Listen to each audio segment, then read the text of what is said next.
Затриманий екс-заступник голови окупаційної адміністрації Севастополя пробуде в СІЗО 2 тижні. Такий запобіжний захід Олегу Кизименку обрав Херсонський суд. Працівники СБУ затримали Кизименка напередодні. Прокуратура Автономної Республіки Крим закидає йому сприяння в підготовці незаконного референдуму про відділення півострова від України та його окупації. Підозрюється Кизименко і в передачі окупантам службової та конфіденційної документації.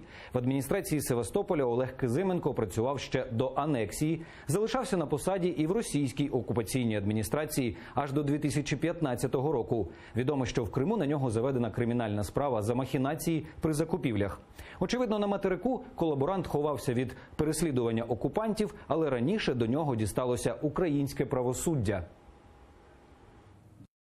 Він постійно знаходиться на території України, веде офіційну, професійну свою діяльність комерційну. Ця підозра є необґрунтованою, нічим не підтверджується. Ті фотографії з інтернету, які були долучені, не є фотографіями з якихось офіційних сайтів.